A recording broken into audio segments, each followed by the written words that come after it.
Thank you, Noemi, for the great introduction. Good evening, everyone, and thank you for being here tonight. Thank you for taking time out of your schedule to learn how to navigate this family law system and how you can fight for your family. Just so you know, I know Noemi already introduced me, but on the next screen, I do have my contact information, my phone, email. This is our website at the firm, my office address. So please feel free to reach out to me to inquire or about any issues you may be having, or if you would like a consultation. I can be reached at this phone number, email, or you can visit our website as well. So the main purpose we're here today is that I want to encourage fathers, especially, to engage with the family court process, engage with family court, and fight for your family. And you might ask, why should I fight? Is it worth the fight? And I'm just here today to encourage you and to let you know that, yes, it is worth the fight and that you should fight. Fathers matter. Fathers are important and fathers are needed. And just so you know, the court recognizes the importance of fathers. They realize that a child benefits greatly when that child has access to the mother and the father, when they have equal time with both parents. Mothers and fathers offer different aspects to the parent-child relationship and is very heavily valued. There's a common misconception among most fathers that the system is against them, that is rigged, that they don't have a chance, they don't have a fighting chance. But if you leave here with nothing else tonight, I want you to leave with the encouragement that, yes, you are needed, you do matter, you should fight, and it's definitely worth the fight. It's even a biblical basis for that encouragement to stand up and fight for your family. There's a Bible story in Nehemiah where Nehemiah is encouraging the soldiers who are starting to feel a little overwhelmed by their task of building the walls of the city back up. And they start to see the enemy, they start to get overwhelmed by what they see in front of them. Like most fathers, they see the family court system, they see the building, they see all the things you have to file, and it becomes overwhelming. And then on top of that, you may be dealing with some drama from the child's mother. You may be dealing with some issues with your teenagers or your younger children who may be saying things that they are just mimicking from the mother. And you might feel like it's not worth it. It's not worth the fight. But Nehemiah in that Bible story reminded the soldiers that you should stand up, don't be afraid, recognize that the Lord is powerful and that you can fight for your sons, your daughters, and for your home. So it's very important. So I just want to encourage you to keep fighting and navigate this system. You are able to do it. Most people go at this system alone, and it is overwhelming. And that's why myself and other attorneys are around, can help you navigate this system. So keeping in line with that biblical reference, we want to talk about what's the 10 commandments for fathers. How can fathers, what are the do's and don'ts, if you will, of navigating this system? The first thing is you want to file the proper paperwork. That's very important. I know many of you may be thinking, well, how would I know what to file? Luckily here in Allegheny County and in most counties around the state, if you visit the website, there's a lot of helpful information on there on their custody process, the court support process, the PFA court. You just have to do a little digging, but most counties have that information on their website. Kind of a roadmap, if you will. You can go through, figure out what's the proper paperwork to file.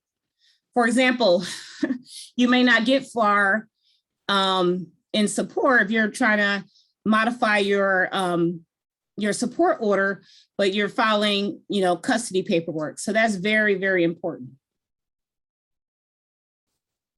Also, you want to keep track of any prior legal proceedings. And you can do that by accessing your docket history. You could either walk into the court, ask the clerk for a copy of your docket history.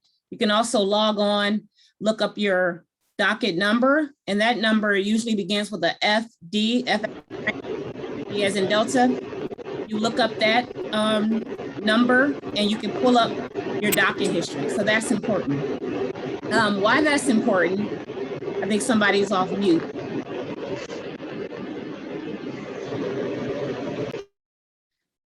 So why that's important is because it lets you know where you are in your case. Sometimes I encounter clients and fathers especially who are waiting for the next event to happen in their custody case. And they think that they filed everything and we're just waiting and waiting and waiting. But if you check the docket history, you will see the next scheduled event, if it has been scheduled, in fact. Most of the time the court, well, not most of the time, they are required to mail you the next event in your process, but in case for some reason with the mail you didn't get it, at least you can get that information on your docket history. So that's free to access. So I really encourage you to check your docket history for your case. Also, you want to be prepared for court.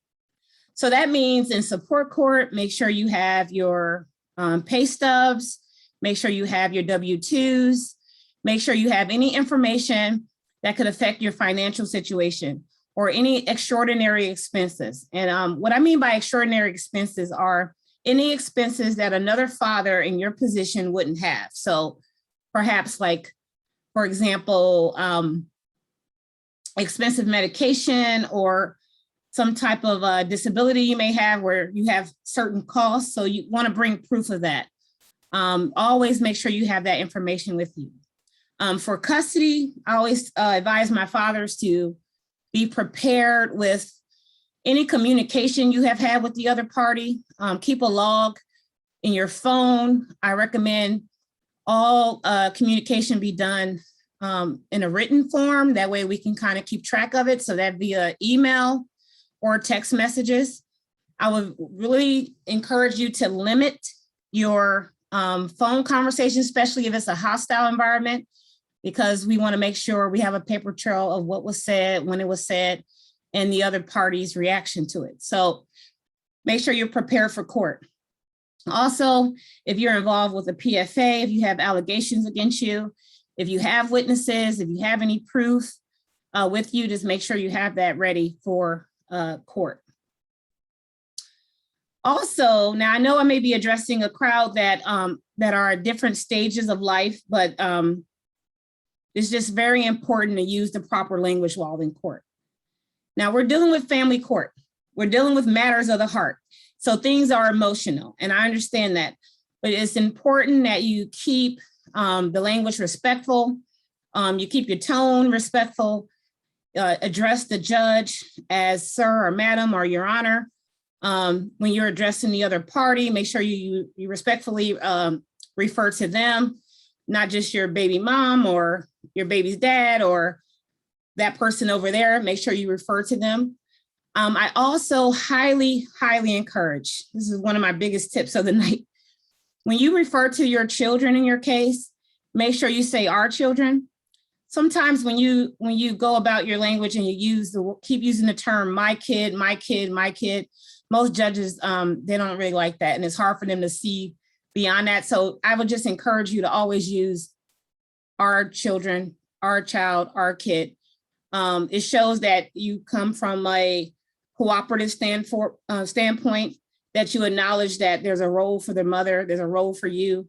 And it shows the court respect, and it shows the court that you're willing to co-parent properly.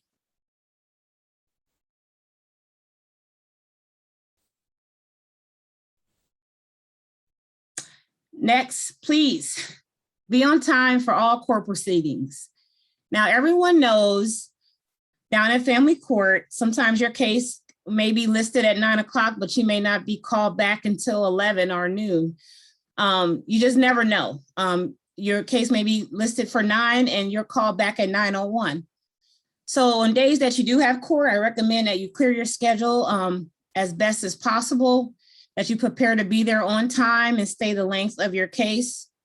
Also for custody exchanges. If you do have a custody order with the other party and let's say you are ordered to meet at this exchange location at a certain time, let's say 6 p.m., make sure you're there on time. This is not the opportunity, or this is not the time we want the other party to use any of this against you. Not saying that being late here and there is going to hurt your case, but let's say you're habitually late. You don't respect the time of the other person. It could look bad on you in court if you continue to do that. Again, we're going to talk about managing your emotions, and this is huge. That's why it may seem like I'm mentioning it twice, but before I mentioned it more in the court setting, in this setting is more in other areas. So of course, you're frustrated, you're at your wit's end, you're dealing with another person who refuses to cooperate and co-parent. It's frustrating. There's actually a book out there, and I'll get the name for you. It says How to Co-Parent with a Jerk. Like when you're dealing with another human being, we don't know what can be thrown at you emotionally. So just want you to be prepared and really try to manage your emotions. Watch what you say to the other party, especially if it's in a written form. Make sure you find another way to kind of let those emotions out. Even if you have to write in the journal, tell a friend, do whatever you need to do to manage your emotions, take a walk, but leave your children out of it and leave the other party out of it. I would just highly recommend any issues you have with the other party, you keep those conversations strictly about the child or the children. Name calling, threatening, these are the type of things that can come back and haunt us later while we're in either a PFA case, a custody matter, or even support. So it's very important that you manage your emotions. Next thing, tell the truth. This is very important. Tell the truth to your attorney, tell the truth to the judge, to the court, be forthcoming with information. What we don't want is later on find out something that you withheld from the court or something that you failed to bring up to the other party. This can operate in many facets. Let's say you have the child the weekend, and let's say the child hurts themselves and you never tell the other party. Just things like that can show that you've been forthcoming, you're letting them know what happened when the child was on your watch. It shows you have nothing to hide. So I highly encourage you tell the truth. Also tell the truth to your attorney. I can't tell you how many times that I was in court and I had to hear something for the first time while in court, while defending my party, my client. It takes me off my guard, and it can very well affect your case. So I just want you to remember as well, you don't have to be perfect to have custody. You don't have to be a perfect father with the best job, with the house on the hill. You are good enough just as you are. So don't ever feel like you have to cover up or not be your true self when we're dealing with this family court situation. The judges here in Allegheny County and across Pennsylvania are highly trained. They see a lot of people. There's going to be millions of fathers that you might think are better than you, but there's a million of fathers that are doing less than you. So don't ever feel like you're not enough, because you are enough, you have enough, and you are enough. So just proceed through the process with confidence, tell the truth, be forthcoming, and that will keep your case on the up and up, and that will prevent any issues down the line. The next commandment is to practice patience. Now, this is something that's very hard. Just in my practice or in my life, it's hard to practice patience. But unfortunately, in a county our size, especially a size of Allegheny, or if you're out east in Philadelphia, these are very large counties. So the dockets are very large. So scheduling can really be a problem. So you may file your custody petition today, but you may not get in front of a judge until next year sometime. And I know that's frustrating, but there's ways to facilitate visitation with your child. In the meantime, Allegheny County has a beautiful system that we use here. It's called Generations. They give you mediation, and you can also petition for some type of interim relief. So you don't have to go the whole year without being with your child. So my advice on that is file early, get started early, and then we can find ways to help you see your child while we're waiting for that first court date. Also, organize all important information. Noemi, I'm getting feedback. I'm working on it. Okay.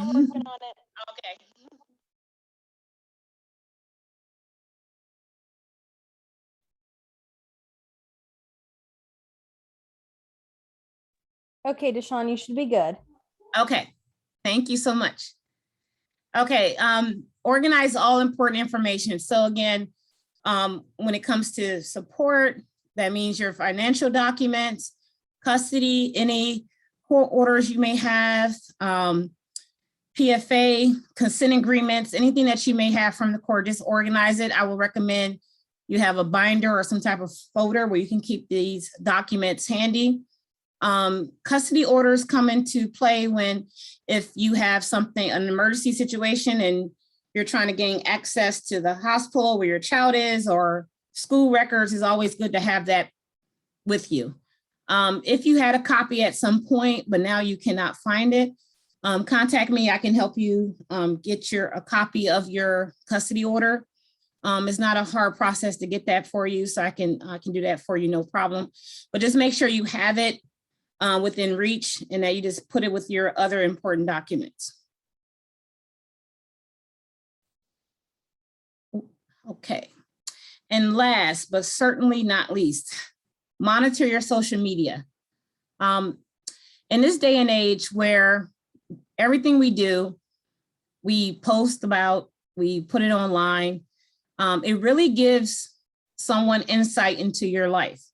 I've had cases where my client or the other party has said something about the other party, says something about the judge, says something about the children on their social media, or they might be engaging in activities that's not becoming of a parent, and they are displaying this on social media. So you might say, well, the other party or the other parent in my case is not my friend on social media, so they can't see it. You never know who has access to their account or if they're linked to someone else. At my firm, we have a law clerk. Other firms have law clerks. Before we start a case, during a case, before a trial, we have people that will look at the other side's social media to see what they posted.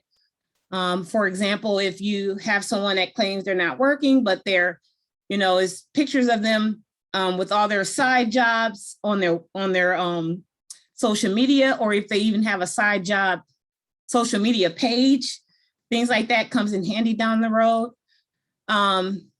Sometimes people use their social media to talk down about the other party.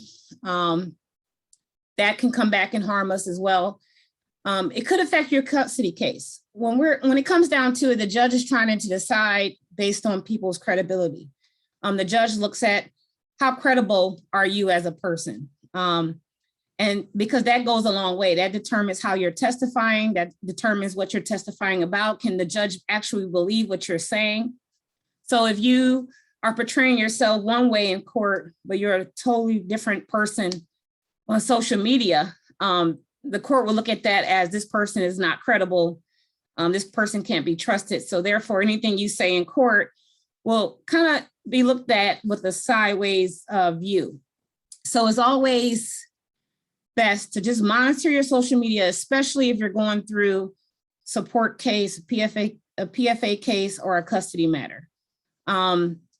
These are the type of things that could come up in court and later affect your case greatly. So I highly, highly recommend that you monitor your social media.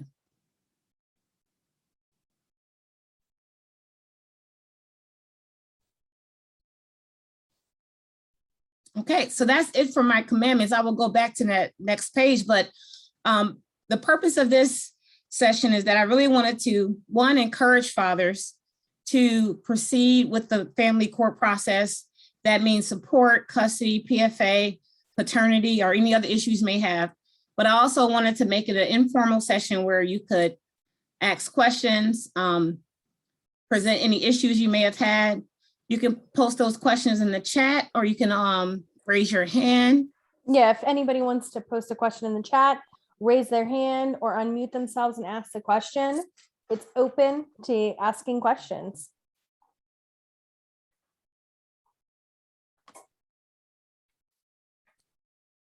I have a question, Dachan. Do you find a lot of your clients use social media as an outlet to express how they're feeling and not realizing how it could impact their case? Yes, that's a great point, Noemi, and that's exactly the case. A lot of people, they, especially younger people, they use that as an outlet. And you do have the right to express yourself. You do have the right to voice your opinions. No one's trying to inhibit that in any way, but we just want you to we don't want that information to come back and bite you and hurt your case in any way. So it's important that you just monitor what you put on social media. I even tell some fathers, while we're going through the custody matter, don't even post about the weather. Like, just kind of take a social media unplug for that time, just until we're done, just to kind of save any issues. Anybody have any questions? Anything they'd like to ask Dachan? Let's see, somebody posted something in the chat. Okay, thank you, Harvey. Hi, Harvey. Harvey joins a lot of our webinars. He's hopefully learns a lot from these sessions. And thank you, Harvey. I appreciate that. These sessions are very helpful because, you know, not necessarily cases involving fathers with child custody or anything like that, but in other cases, these sessions are so helpful as we then help our members walk through and help them understand, because they might not understand the process or how the system operates. And we can, I like to say, my role is to help talk them back off the ledge before they feel like firing the attorney. So thank you for giving your time and energy. No problem. My pleasure. And a lot of people, you know, in this area of law, there's a lot of people that believe some of the barbershop advice that they may get from someone, you know, and usually it's wrong. So sometimes, and that's why a lot of fathers, they don't even feel empowered to move through the system, because they feel defeated before they even get started. And it's usually by word of mouth. It's usually someone said this won't happen. Someone told me the court will only give custody to the mom. So there's a lot of misinformation out there, and a lot of people are misguided.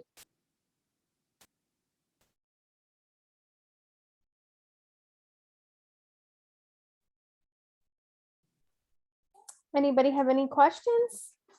We have a couple minutes before we have to sign off.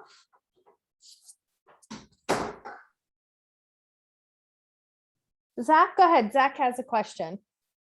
Zach, you can unmute yourself and go ahead and ask a question. Hi. I was wondering if, like, say, for example, the other parent would threaten to lie about something that could potentially put you away due to the fact that they don't want you in their child's life, but they also want you to pay. Yeah, that's a huge problem that we see a lot. You know, in Pennsylvania, you know, the obligation to pay, support, and custody they're totally independent of each other. So you may have the obligation to pay support, yes, but it can't be used over your head to prevent you from seeing your child. You can't say, well, you owe money, now you can't see your child, or you pay so you can see your child. So they're totally different, two different universes there. But yeah, what do you do when someone's lying about you and trying to find different ways to make you look like a bad parent, or or even cause criminal issues for you? That's why I recommend you put everything in writing. We keep a paper trail. Any exchanges that happen between you and the other party, it can be, we can use that to prove them wrong. I see this a lot in PFAs where people file false allegations against the other party, and they also put the child there. So as soon as the PFA is issued, the temporary 10-day PFA is issued, the father can no longer see their child, or I shouldn't say father, but the other party can't see the child, and they could also either be evicted from their residence. I've had clients, I've had fathers who said that it may be their apartment, but because this person filed this temporary PFA, they had to get out of the apartment and they can no longer see they can't see their kid for that 10-day span. So the court is aware that some people use the PFA system as a ploy. And so it's my job to make sure I speak up for those fathers, to make sure that no PFA is issued against them and that we get some type of custody rights for the father, because we see it happen oh so often. I had a case one time where the father filed for custody, let's say on a Tuesday morning, later on the day, the other party filed for a PFA. So, and the court can see that. And that's why the docket history is important too. So the judges that we have here in Allegheny County are great. And they also are very experienced and they know the ploys that people use. Okay. Well, thank you so much. Thank you for your question.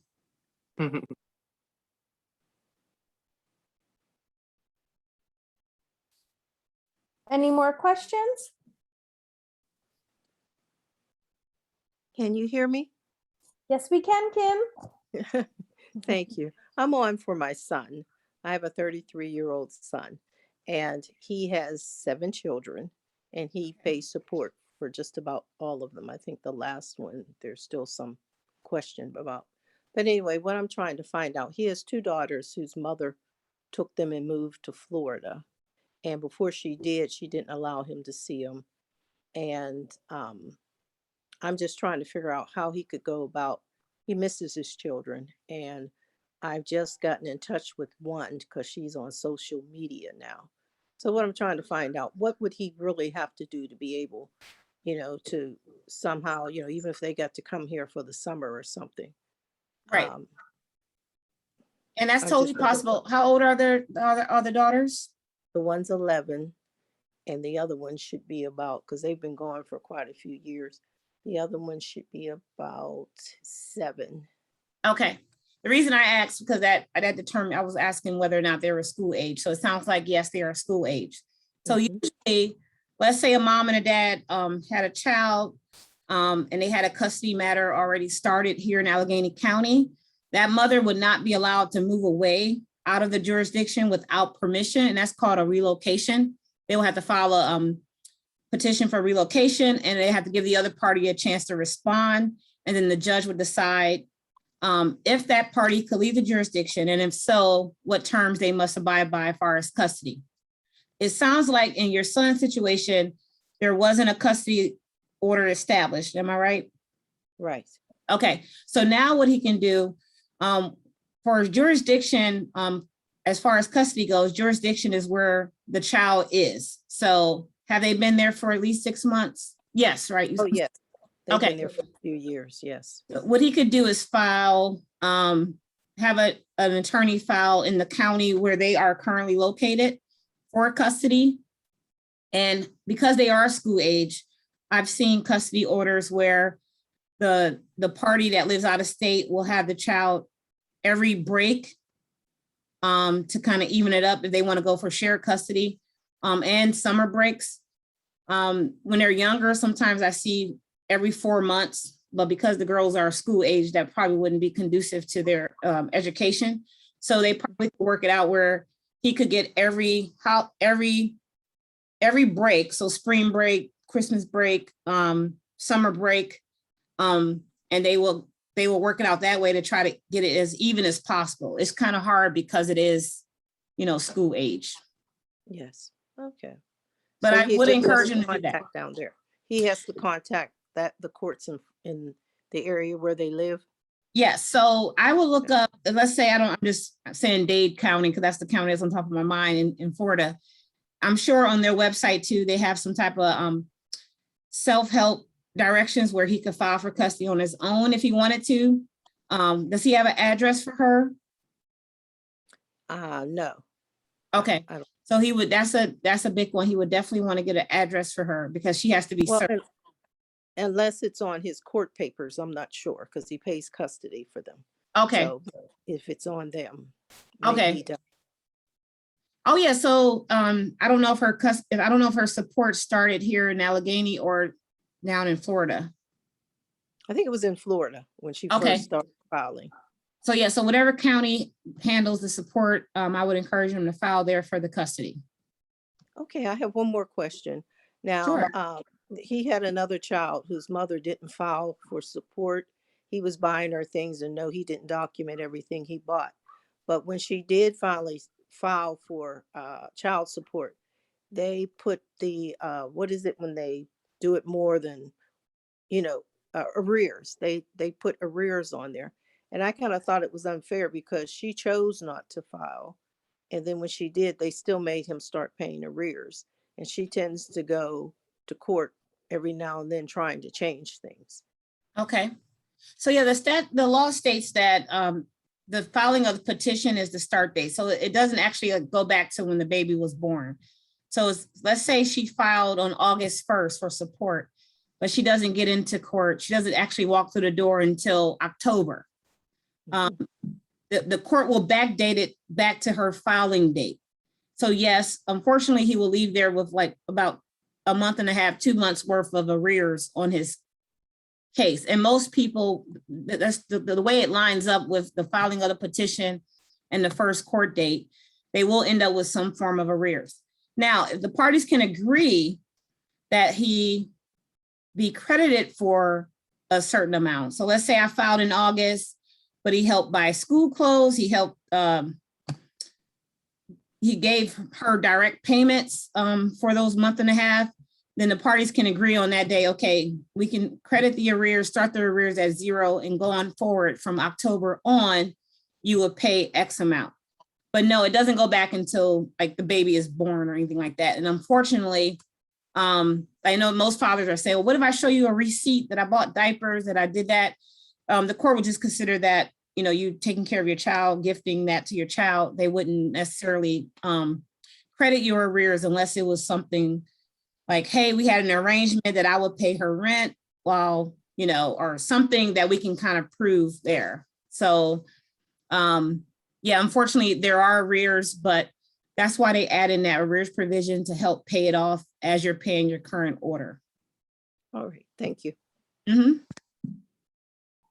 Thank you so much, Dachan. And Thank you. everybody have such a good evening. Thank you, Noemi. You're welcome. Have a good night, Okay. everyone. Good night. Bye-bye. Thank you.